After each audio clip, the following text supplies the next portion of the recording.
enjoying allergy season. This is great. So good morning, my name is Stephani Stewart. I am our ministerial intern, and I am also a practitioner here at Center for Spiritual Living Greater Dayton. Welcome to you, a special welcome to you if you're here with us for the first time. If you take a good look at your bulletin, there is a kind of an odd looking strip on the outer bulletin cover. And if you would be so kind as to fill that out with your information, we'd really like to send you a thank you card. You just drop it in the offering basket when it goes around later today. So joining me on pulpit today to do our reading and invocation as well as our candle lighting reading is Lindsay Smith. Lighting candles with Lindsay today will be Lana Mayhew. And holding vigil for us today, holding the high watch, is Linda Andriaco. Welcome to Family Sunday, to Fifth Sundays for Family Sunday, so our kids will be in service with us today. Our mission here at the Center for Spiritual Living Greater Dayton is to be a community of love, supporting all people in real transformation. And we do a lot of things to support that mission, including classes and groups that meet and all kinds of things. Please check out our website or give a call into the office. Follow us on Facebook and Twitter and Instagram. And you can find all of the things that we do here. Please take a good look at your bulletin as well. There's lots and lots of information in it. So just a couple of announcements. First Saturday is coming up, and on First Saturday we have both the yard team and the maintenance team meets. Teresa is in charge of our yard. I get excited about yard work. Wow. Please come help fix up and beautify our center. They meet the first Saturday at 9 a.m. from 9 to 11 or 12. So that is coming up. Saturday, July 13th is game night from 6 to 9. So please make sure you attend game night, bring food, and come have some fun. It's 3 hours of good time and a way to connect with other people here at the center. Saturday, July 13th is game night. Saturday, July 20th is the summer event here at Centers for Spiritual Living Greater Dayton. It is our canoe and kayak trip and picnic to follow. There's a sign-up sheet right over there that will give you more information, or you can speak with Kelly. I know I saw Kelly. Oh, there's Kelly. Kelly's not sitting in her usual spot. You can talk to Kelly about a little bit more about it if you'd like. If you don't want to canoe or kayak, you can come to the picnic afterward, and I will tell you that my mother's going to cook for that picnic. So go over to the sign-up sheet, get your information, and please come spend some time with us. I want to highlight a Cooking with God event that's coming up that still has some seats available. On August 31st, there is the Come Roll With Us event. It's a bicycle ride hosted by, Lou Steentuck and Sharon Jackson. So it's a very easy 5-mile ride followed by food. I've been informed, because my bicycle has very small tires, that I could do the 5 miles and really all they're going for is food. So, please call the office for details on the Come Roll With Us event. 2 quick things. Please wear your name tags. Please wear your. Thank you to Andy Hawk for kind of shuttling people to the name tags today. The name tags are important. It lets us get to know one another, especially if you're new, and also in the office it allows us to see if you haven't been here for a while, and we can check up on you, make sure that you're okay. Do you need anything? Things like that. So please wear your name tags and just put them in the basket after service. You don't have to refile them. And finally, the volunteer log. We have right over here. There's a volunteer log. If you are volunteering hours, please make sure you put those in the log. Is there anything else that I'm missing? I feel like I'm forgetting something. Prayer line. Did the prayer cards not get into the bulletin? Okay, the prayer cards didn't get into the bulletin, and I apologize. Call the prayer line. We have prayer cards back in the back that you can drop into the box. There is a number in your bulletin if you take a good look. You can text for prayer. We believe prayer works. We don't just talk about it, we do it. We live it. So please utilize your practitioners. It's what we're here for. So, did I cover it all? Yes. All right, I'm going to shut up. Let's have some music.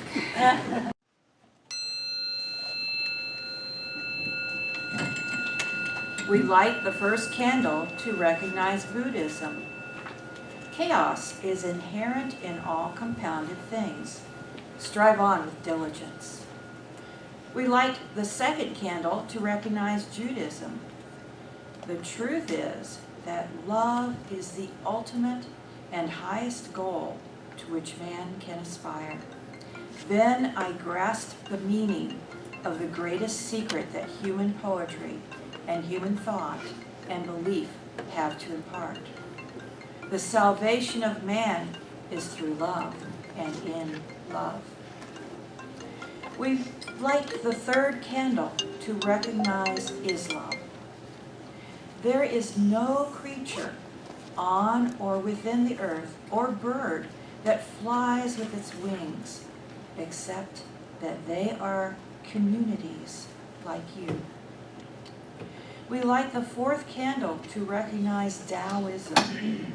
Human consciousness has not adjusted itself to a relational and integrated view of nature.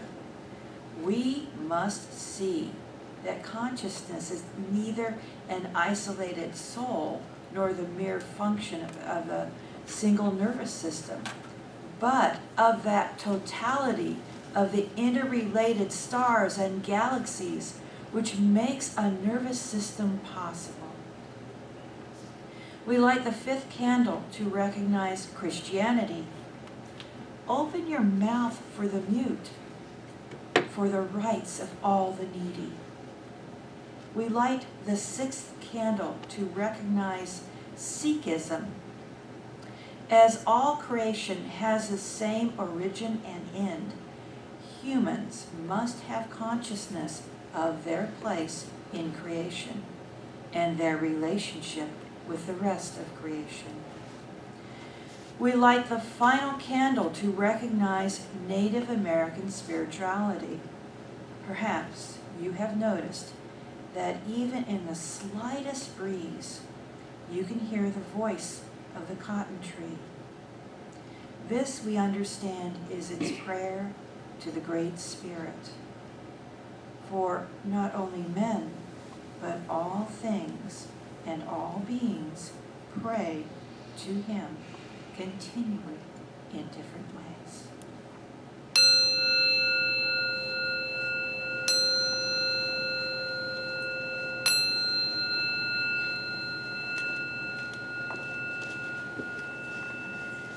This month's theme is Protect the Vulnerable.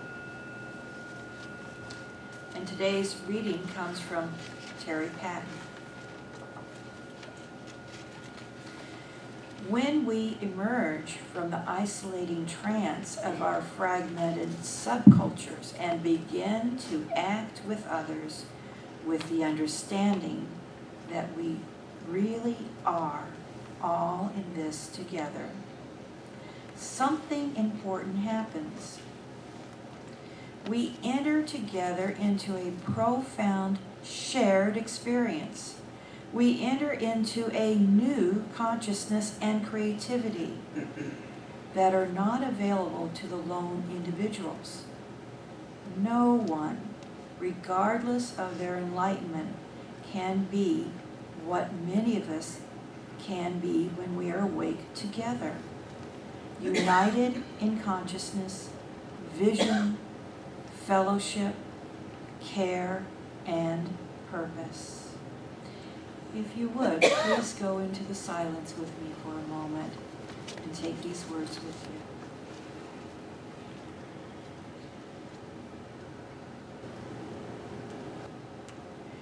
Centered in this moment of pure love, pure, true love, the truth of who we are. We are in this reality here together as a oneness. I am so grateful for this coming together. I'm so grateful for this time that we are here together. I'm knowing that each and every one of us is deeply blessed in a multitude of ways. I'm knowing that everyone who is participating in this service is blessed. I know the Higher Mind Band is blessed. I know that everyone that is assisting with this service is here and is a blessing. I'm knowing that Stephani is divinely blessed, that the infinite wisdom of the divine is moving in and through and as Stephani, and that her mind and heart are coherent, that her thoughts sync up with the deep wisdom that is within her, and that her voice speaks the loving truth from all angles and all ways. I'm knowing that this time is such a blessing and that we are so blessed to be here. And I give thanks, and so be it, and so it is.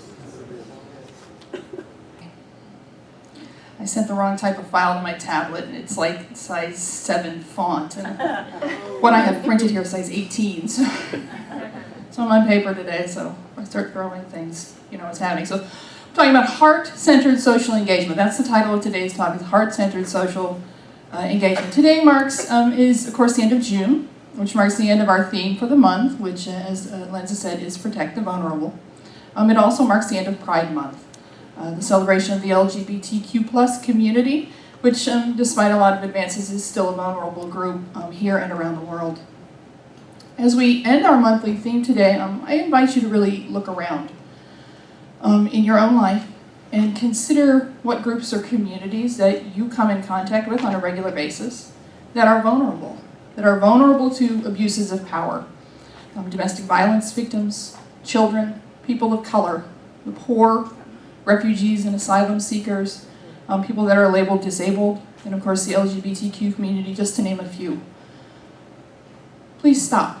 Stop and open your eyes. Please stop and become aware, so that you can see opportunities to put to use what we're going to talk about today. The man that founded what is now Centers for Spiritual Living, who synthesized the philosophy, his name was Ernest Holmes. And what we teach here, we call the science of mind. What Ernest Holmes said about the science of mind was that it was an open at the top life philosophy. So what does that mean, open at the top? It means it's ever evolving. Okay, we keep its core concepts, its basic principles, and I talked about a big one last week, that God is all there is. Okay, and what we think about, we bring about. That's something else that we talk about a lot here. When we keep those core concepts, those core principles, those very basic beliefs at the very center of what we think, say, and do, how we use them in our lives and in our world, how that changes us, how it changes the world around us, changes how we use them, how we are used by them even. It does change our world around us, right? So that's being open at the top. That's what that means, is we stay true to our core principles, but we evolve at the same time. So today is a day that I wasn't sure I would ever see, just a few short years ago. So much so that I seriously considered leaving the organization entirely. I was so frustrated. I was so frustrated with Centers for Spiritual Living that they were holding on to these beliefs, but they weren't evolving and letting them evolve themselves into the world, ourselves into the world. So this is, without question, the biggest way Centers for Spiritual Living has evolved in the decade that I have been involved in it, and that is social action. Social engagement, as the talk is titled today. And I didn't choose that title, by the way. If you know me, you know I call it something else entirely. That came from an outline that's offered by the organization. They offer one every week. They offer the themes, and we happen to be using it. Several of them, hundreds of us around the world are using them. Specifically, that talk came from our Cultural Integrity and Evolution Committee. Our Cultural Integrity and Evolution Committee, and I have to tell you that's actually a pretty good name for the way the organization works sometimes. When we first started to try to step out into the world and do some social action, there was a committee, and I don't even remember. I looked for it, and evidently they've renamed it, thank God.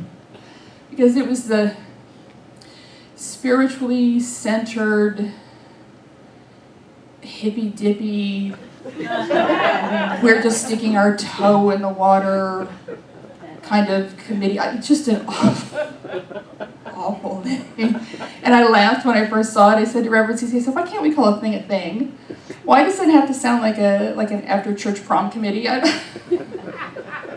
So we've gotten better at that, right? So the title of today's talk came from our Cultural Integrity and Evolution Committee, and I didn't even know we had that. So I think that demonstrates another way that we're open at the top, that we recognize we're evolving and that perhaps we need to actually evolve a little bit faster.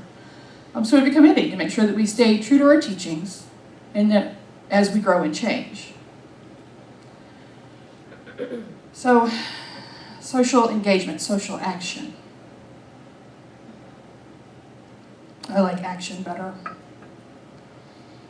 When I first came into these teachings, it was all about our individual selves. And it is absolutely the place where we have to start. Okay? We have to start with our own work. We have to get ourselves, our thoughts and our beliefs right in order to have a positive effect on the world. If we're worried about the roof over our head, we can't help anybody else. Right? So we have to get our own stuff right first. So that is absolutely where we must start. But as I went further into my education, I just wasn't hearing a lot about how we were going out beyond our doors, out beyond ourselves even. And I don't know what the tipping point was. But maybe it was just that I began to come in contact with other Centers for Spiritual Living members around the world, or maybe enough of us kind of pulled forward to move the herd. I don't know. But suddenly I became aware that there were folks aside from me asking, why weren't we visible in world events?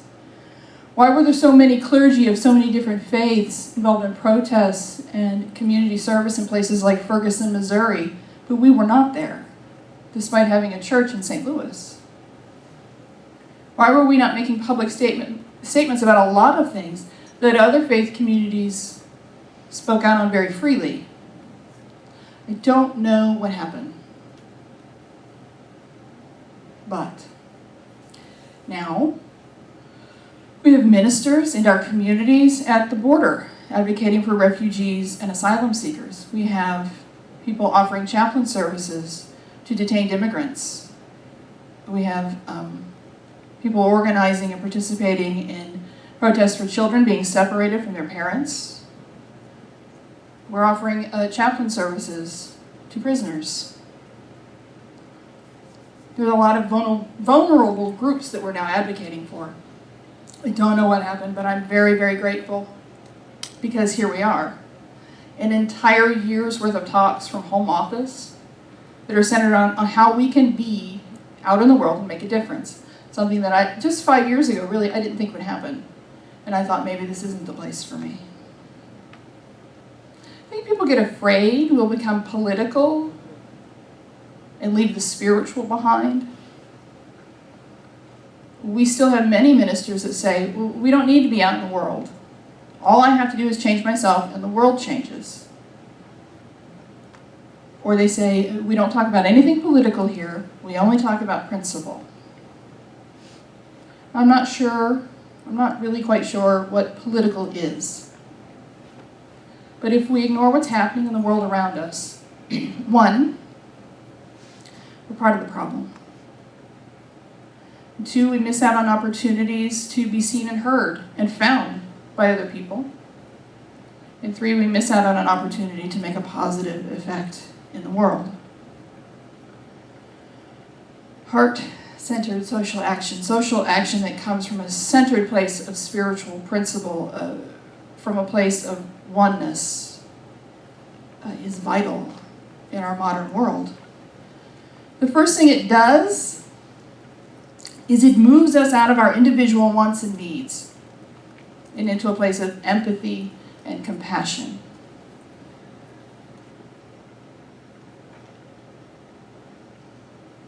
If we truly believe that God is all there is, and that we are each a part of that, if we recognize harm caused to one is harm caused to us all.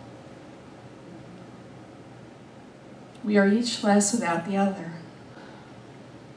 We could do an entire talk about that alone, right? I mean, I have, right here with all of you. We are each less without the other. But it's important to remember, when we live from a place that says, we are one, you and I will not delude myself into thinking that the differences I see are anything other than a celebration of the diversity of God. And we truly come to know that the harm caused to another harms us as well. And we move. We take action to end that harm. We identify with another person's life experience in some way and let compassion guide us.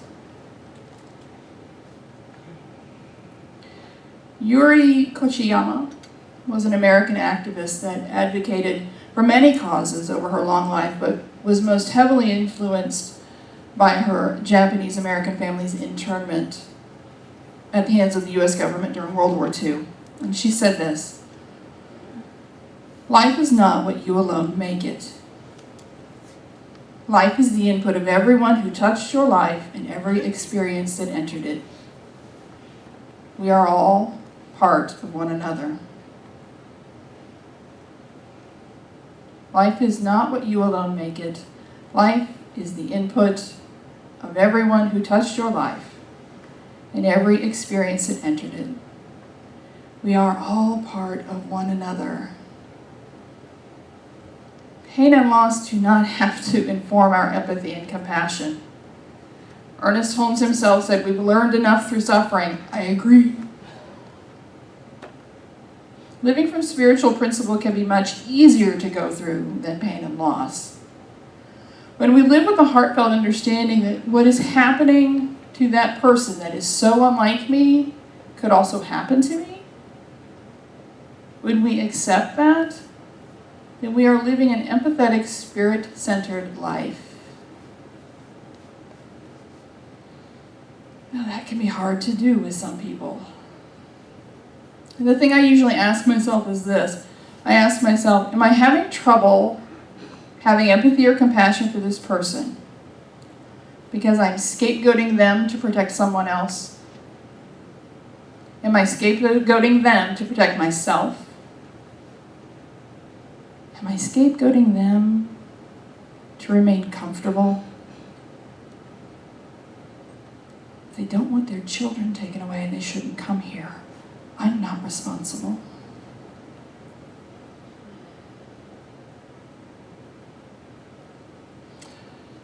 Heart-centered social action is not comfortable. But it must be a dimension of our faith. Otherwise, all we really believe in is our entitlement to whatever stuff we want. It grows us and stretches us. It allows us to commune with Spirit through one another in our own actions. It moves us. Which brings me to the second reason that heart-centered social action is so vital now. When we are moved as individuals, it brings power into our community. And communal power is far greater than individual power. That arc of the moral universe that is long but bends toward justice, it bends a lot faster when groups of people are involved. Jesus taught that we can produce justice without judgment. Now, most of us might not have gotten that out of Christianity. But that is absolutely what he taught. Justice without judgment. He healed anyone who came to him. The woman at the well. Justice without judgment. It wasn't a hierarchy of charity, not an, oh, you poor thing. It was justice without judgment. No scapegoating. Ernest Holmes, I think, would have called it being for something and against nothing. And I firmly believe that here and now that can only be done in a group.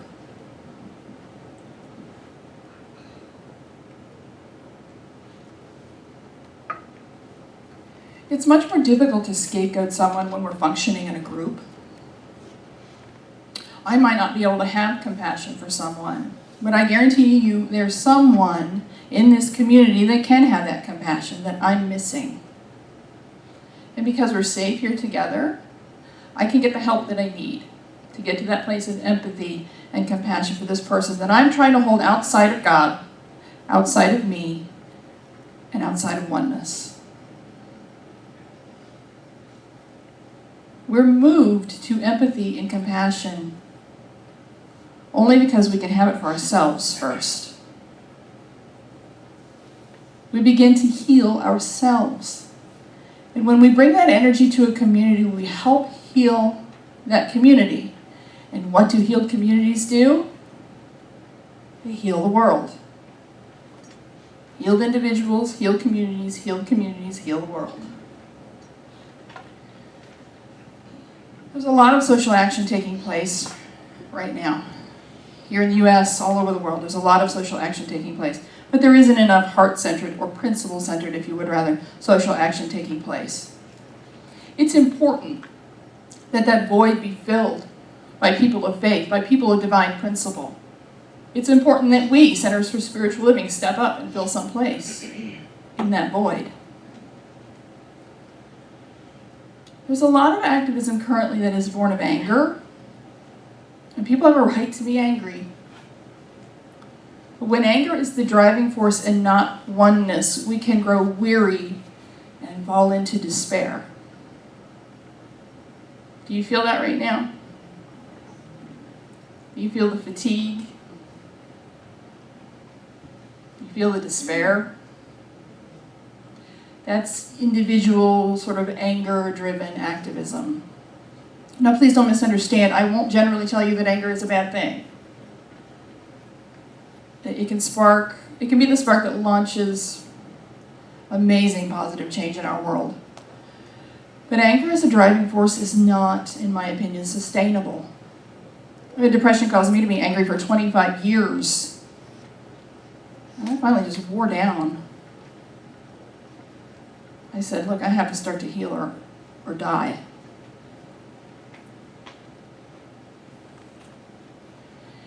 Anger and outrage just can't sustain us.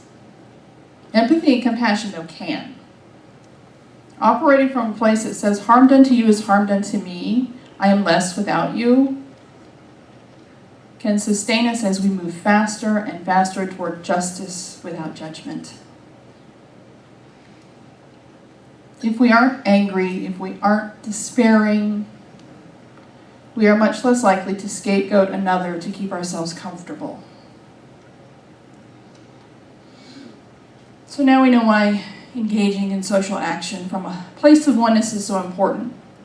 It's sustainable, it's healing, and it's powerful because at its best, it's group-centered. So the big question then becomes, how do we do it?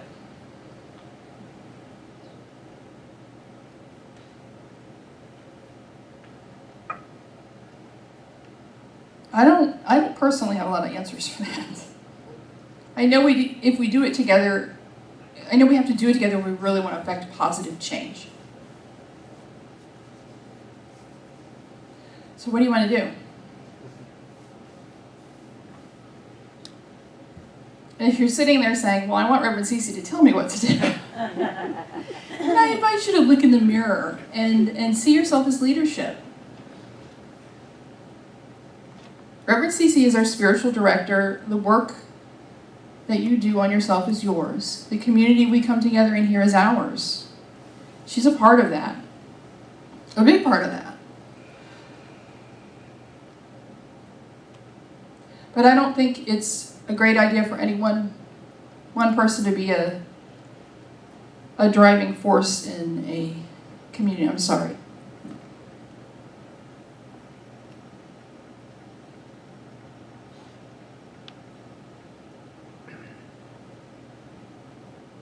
I think I'm having what my friend Russ Laguerre calls a divine download. What do you want to do? We need our own committee, our own group. What do you think? Who would be interested in being part of a social action committee? Will you raise your hand? Who would be interested? All right, I see a handful of you. That's a place to start. That's a place this community can start from.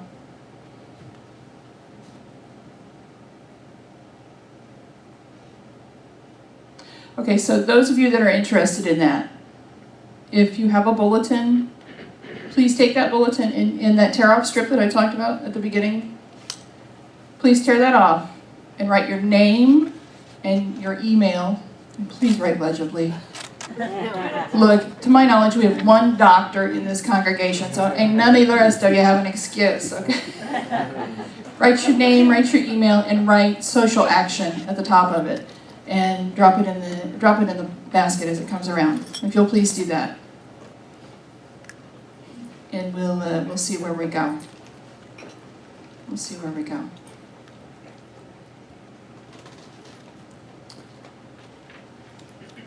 And thank you to those of you that raised your hand that are interested in, you know what, last week I was really particular about defining my terms, right? And I wasn't particular about defining my terms today. So what's social action?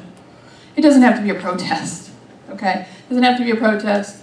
It can be making sure that people get to the polls on election day. It can be making sure people are registered to vote, that vulnerable groups have what they need. That's social action.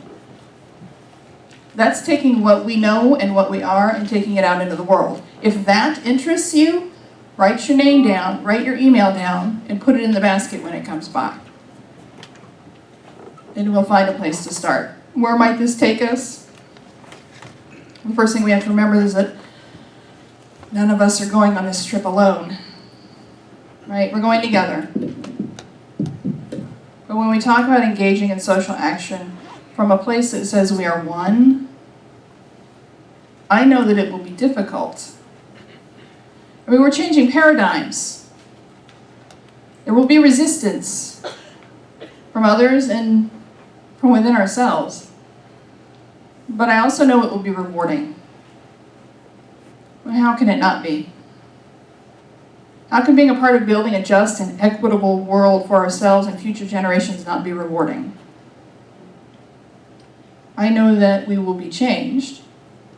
We will be changed as individuals, and we will be changed as a community. Our movement, Center for Spiritual Living, will be changed. But it's designed to change, right? I mean, it's open at the top. We will just have to work on ourselves and each other to remain open at the top. Ultimately, I know that we will change the world for the better. So what shall we do with ourselves, friends? What is yours to do today?